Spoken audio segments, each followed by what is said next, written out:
Time to say welcome back to Adventure 82, but it's technically not, it's Adventure 82 Extra. But anyway, so I mentioned to you on the main Adventure 82 channel that one of the things I was going to be doing was upgrading the PC, and I'd make a video about doing exactly that. So that's what we're doing.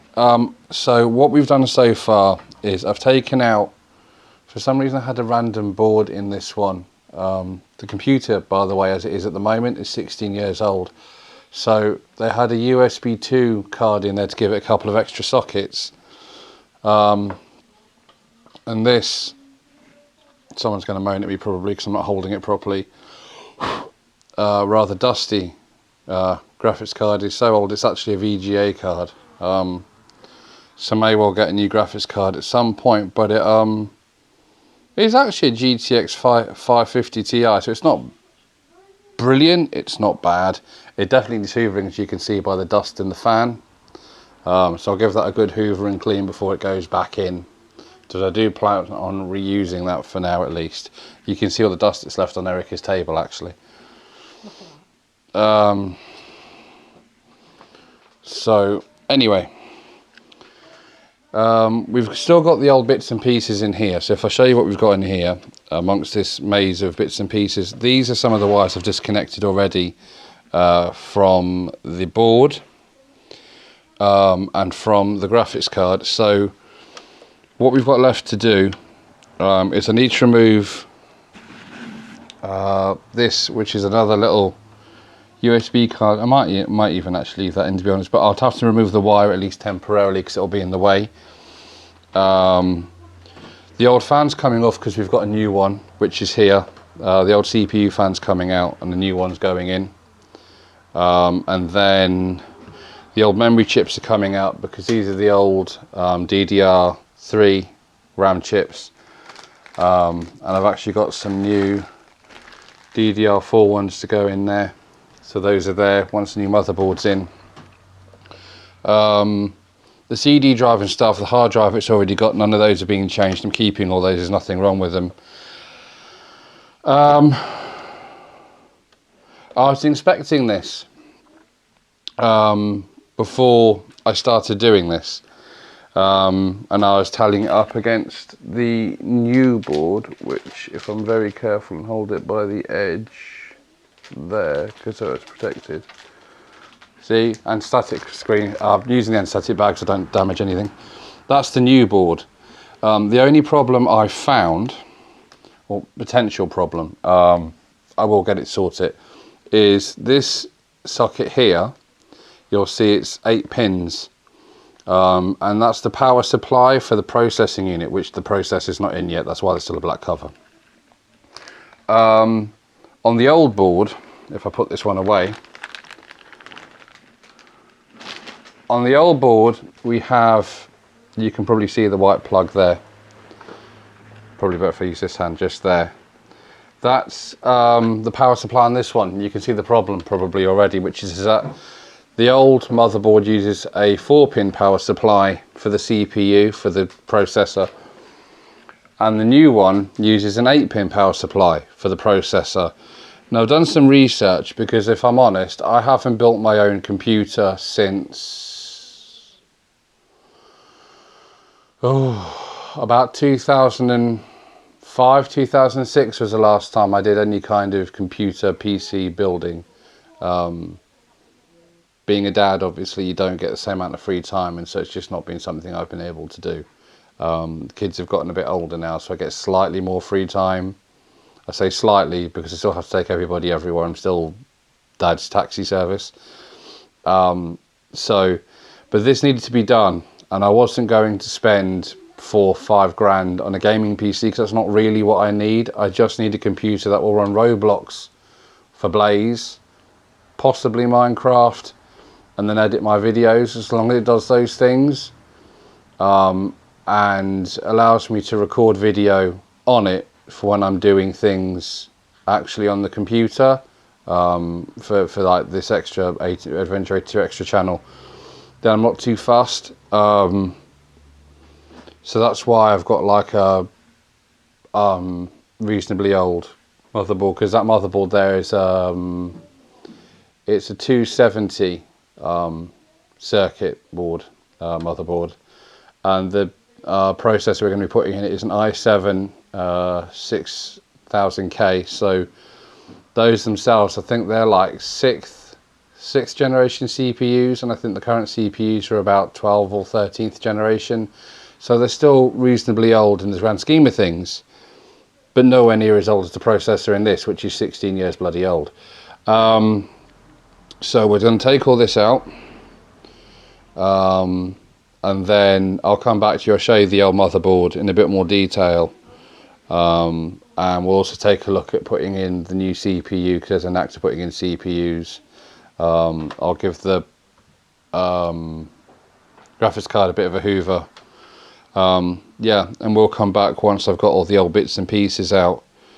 As far as the 4-pin connector thing I mentioned was concerned, from what I can see online, people say that you're all right for a small amount of time running it on a 4-pin power supply for the processor. The processor just won't run at its full capacity, which is fine for now. I've ordered, so it should be here soon, a new power supply with the 8-pin on it. Once that arrives, I'll put that in.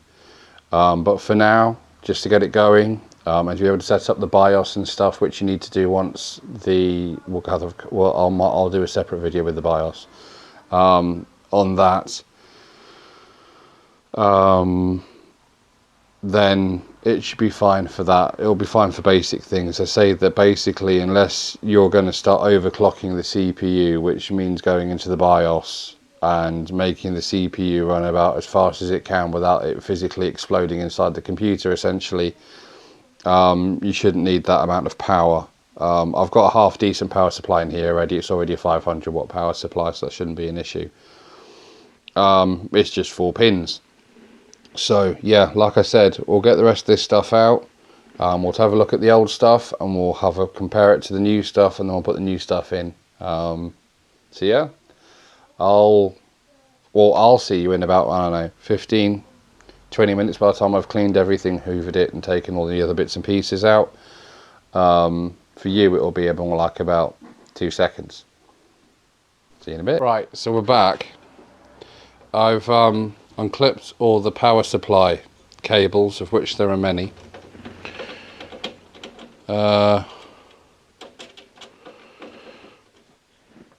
Right, that's the last one. So that's all the screws out of the motherboard.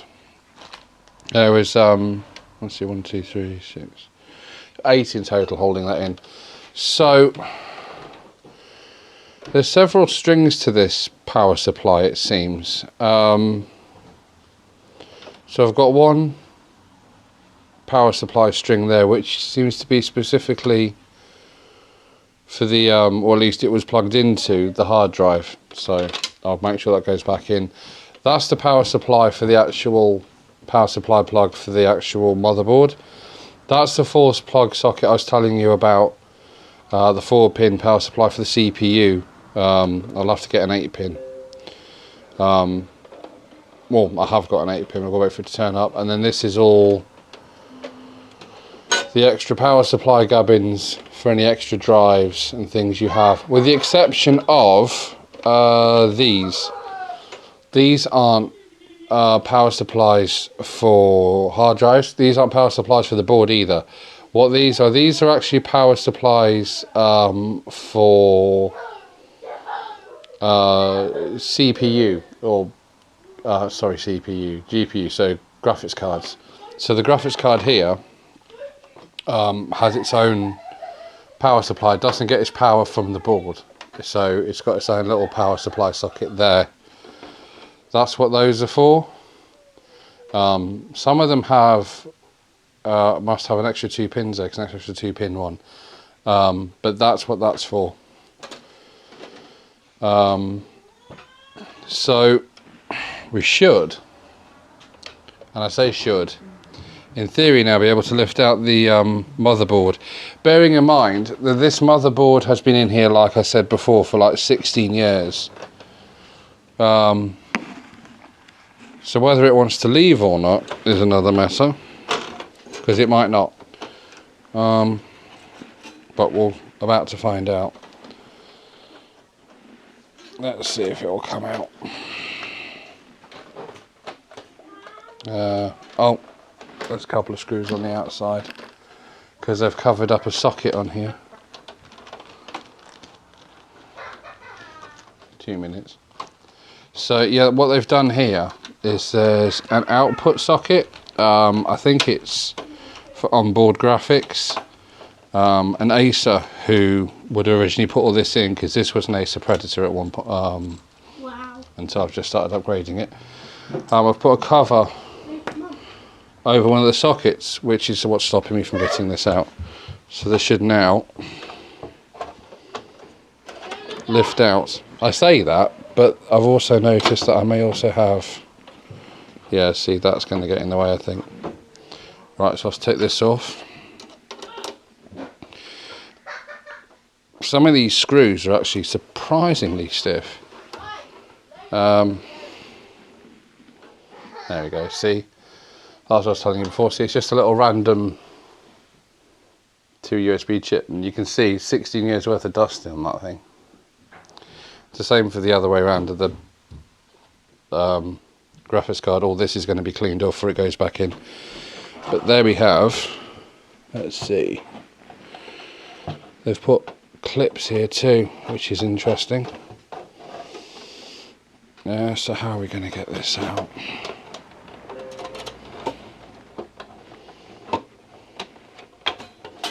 They've put clips on here to hold the wires, and that combined with the hard drive means that nothing particularly wants to come out, so I may have to take one of these clips off. They're kind of they're stuck on with like self-adhesive pads, so there we go. I'm not too bothered about that, so it doesn't matter if I bang it. It's not like I'm using it again. So that should be it. There we go. For the first time in 16 years, this motherboard is no longer attached to this computer's components.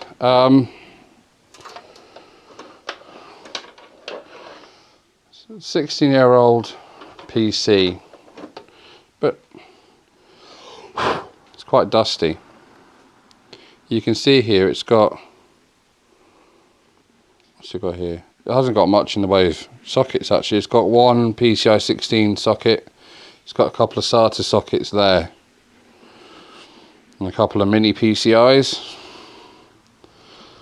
and what's that say? CR2032 battery, which all of them have. The battery is actually being donated to fix my Dreamcast, because the Dreamcast has, if you've got the original one anyway, it has a well-known issue of the battery in a Dreamcast will die.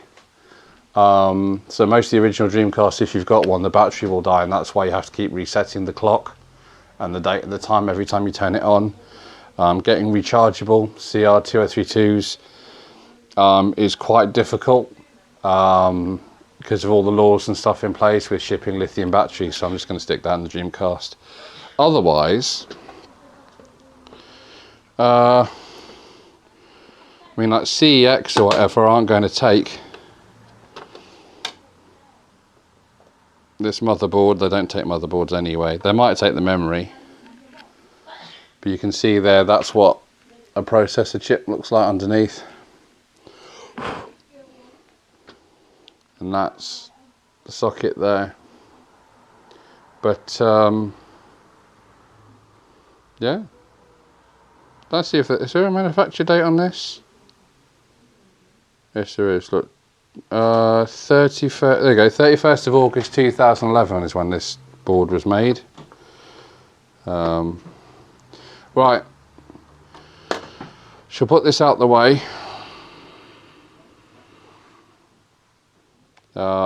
And then we can put the new CPU and stuff in the in the new board, I suppose. But I'll put that one in there for now, just to keep it safe. It's not a particularly remarkable board, it's pretty stock.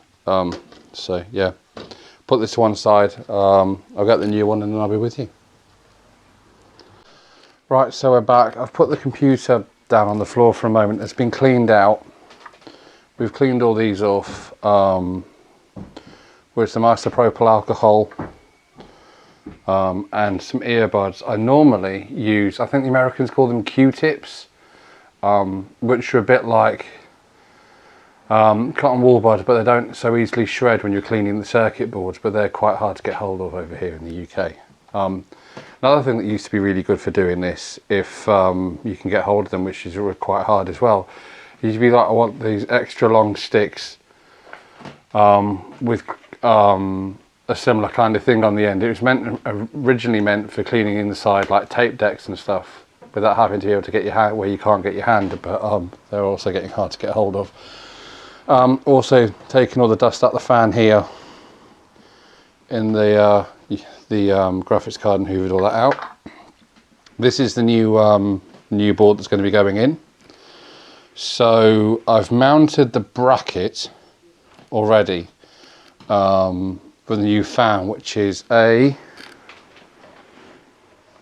Arctic Freezer 7X. There you go.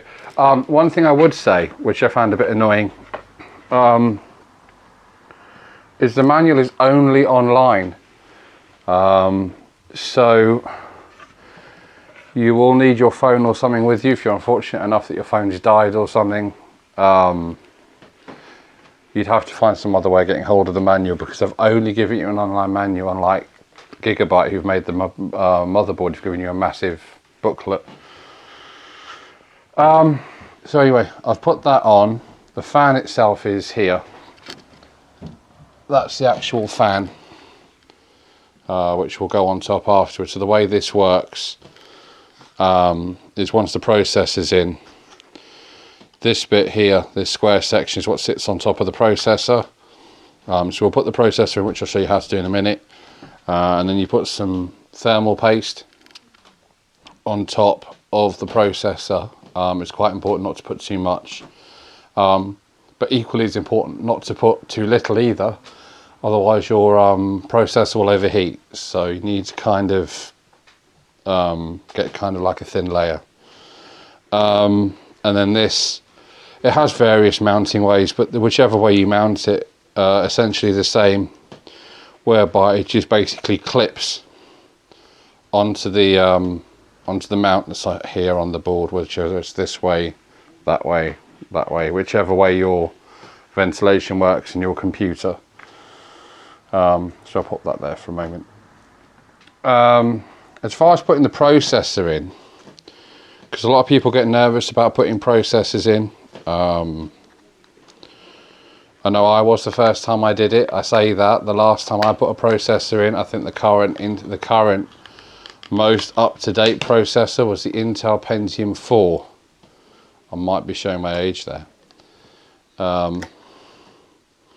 Be very careful. Try and hold it from the edge if you can, because all these little gold bits are pins or contacts, and then in here they have a corresponding pin in the socket. And if the sockets or the pins get damaged in the socket, or you damage one of these contacts, the processor will not work. So that's just worth bearing in mind. But the way you tell how it goes in is if you look on the socket, just in the corner there, printed on the board, there's a little gold arrow. There's not an awful lot of light in this room, I do apologise. But you should hopefully be able to make out this little gold arrow. Hang on, I'm going to pinch Erica's phone. We'll use her torch, which should be here somewhere. There we go. Right, so you can see now, there's a little grey arrow there just on one corner.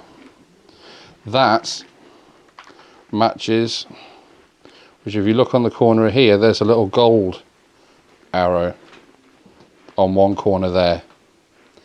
those two arrows go in the same corner. That's basically how that works. So what we'll do is we'll rotate that around so they match. You then put this in there like that. You can give it a little check just to make sure it's not wobbly. It shouldn't be, it should be quite firm. Don't put any kind of pressure on it. The only pressure that is applied to it is from the actual plate itself. And then once you've got it in place, you just lower the plate down over the top like that, and you've got this little lever here. And this is where, if you haven't made sure that everything's in sync. Right, my apologies. We had a camera issue, as in there was no memory card left, my fault. So, right, back to where we were. This lever, this is where you find out if you put it in properly. So it's very important before you push this down, you make sure that that's well and truly seated, because if it isn't, you're about to completely ruin the processor. But as long as you've got that, there's no play in it, it doesn't, then you should be fine. And as long as you've lined up that corner, it shouldn't be anything to worry about. So you push this down, there will be some tension on it, because obviously that's the only thing holding the processor down, and then you hook that under there. That is your processor now firmly in the socket, the right way round. Next thing you do before you put the cooling fan on is you need to put thermal paste on. Now, thermal paste comes in different things. I think I remember seeing on a video from someone else on YouTube, you can actually get thermal paste in America in tubs, which comes with a spreader.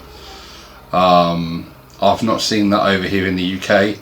In the UK, what you tend to get is you either get these little syringes like this, which I quite like, they're easy to control the amount on, or you can get tubes, similar to you would get like copper grease tubes if you were like for lubricating your brake pads on your car. Choice is yours. Some people prefer the tubes, and then they just kind of lightly spread it across their CPU. I prefer to put a couple of small spots on the CPU, and then when I clip the fan on, the fan will then make the smooth coating for me. It's personal preference. Just make sure you don't put a load on, because if it comes off of the CPU and it goes into where the pins are, you've got a few issues. So a little bit like that there, and a little bit like that there, and just clean that off on there. That should be enough. You can check before you turn it on. And then, now I'm not 100% certain on this one because I've not used one of these fans before, but from what the instructions said, this just kind of clips on. So let's have a look. So we've got, right, okay, so right, that's our wire, that's for powering it on. That'll connect up onto the motherboard afterwards. So this has some little screws, so we just need to loosen those tiny bits. Get out of the way, plastic. You just need to loosen these a tiny bit, just enough so they can kind of go below the bracket. So as I mentioned, my computer kind of vents backwards,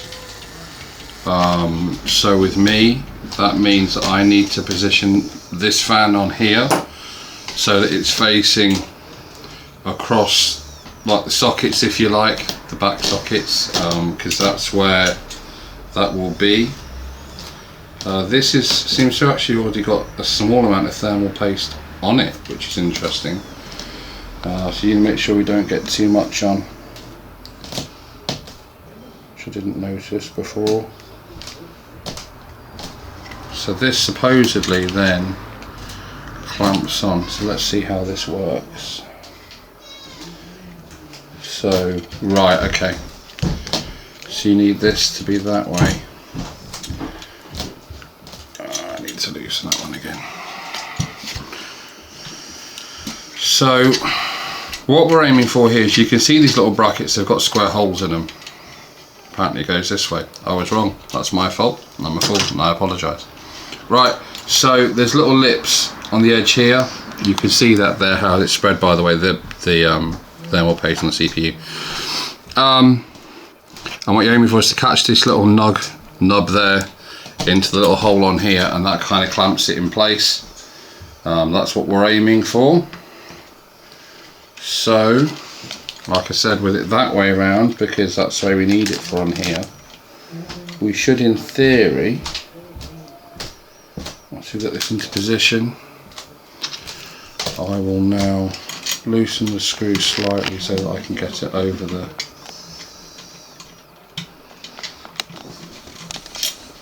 clamp.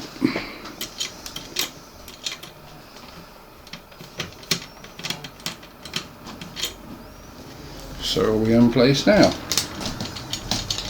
Pretty much looks like it. Right, so if I clamp this on, and then I'll come back to you guys, because you don't want to see me spend the time lining this up. It's going to be a bit boring. We're back. I've put the fan on. A tip for the fan, by the way, if you can, I think the best solution with this fan is to leave one of the clips as they're set, and then loosen the other one as much as you can without it coming off the screw. Hook the one you haven't loosened, slackened off, over. Tighten up the other side whilst holding it in place. That seems to work the best, or that's what I found worked best with this one anyway. Right, so the motherboard's also now inside the computer. Sacrificing my eyes now for you to be able to see. I've connected the CPU fan up to its socket over here.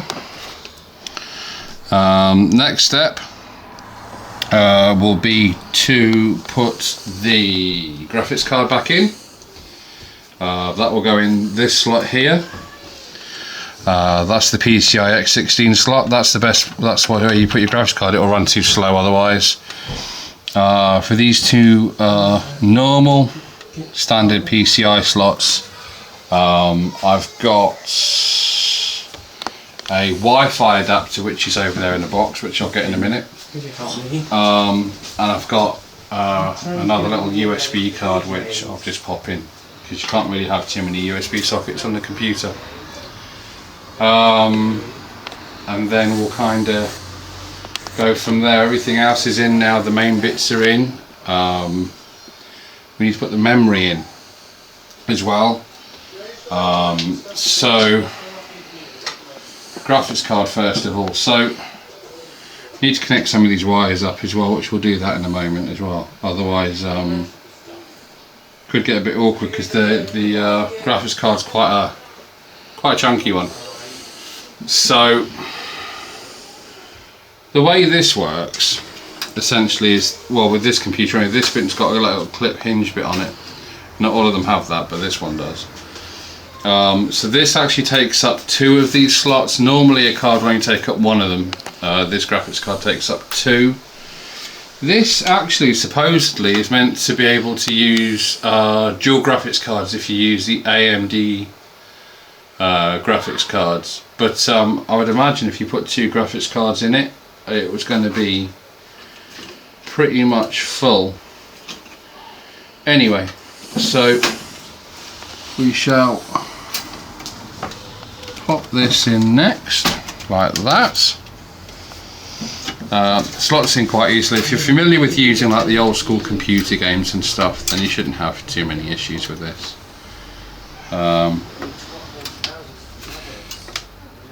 The interesting thing actually with this one, by looking at it, is that this one actually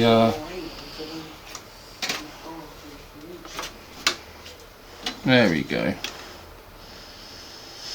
Right, if you've got a chunky graphics card, note to yourself, by the way, because this is a micro ATX board, because this computer isn't big enough to hold the normal standard ATX boards. The graphics card actually slightly gets in the way of the catches for the RAM. If you look, it proper sits on top of the catches for the RAM there, so that's something to bear in mind when you're getting a big chunky graphics card to go in on one of these micro ATX boards, because there's just not enough, there's not as much space. So anyway, we'll put this in now. So luckily this screwdriver makes life a bit easier because it's magnetic, so we can kind of slide that up like that, and then I can kind of one-handed put the screw in. So that's that one on. Next one is this.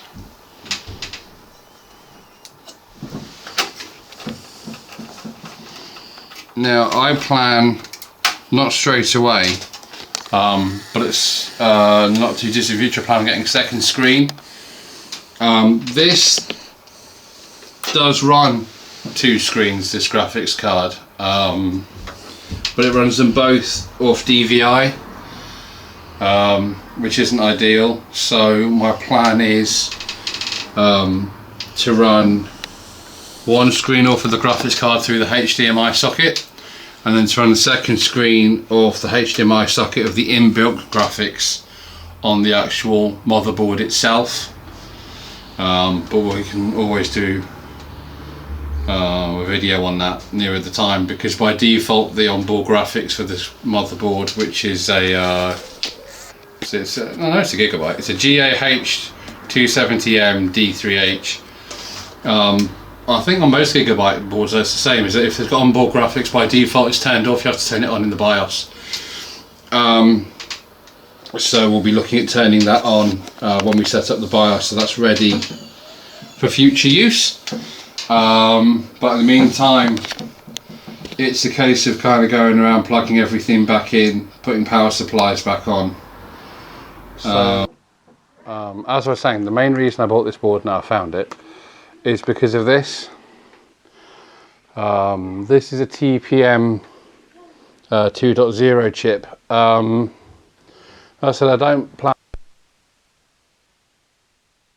Windows 11 on it to go. I want it to have a certain amount of forwards compatibility, and unless you've got a TPM 2.0 or higher chip on your motherboard, it's just basically not compatible with Windows 11.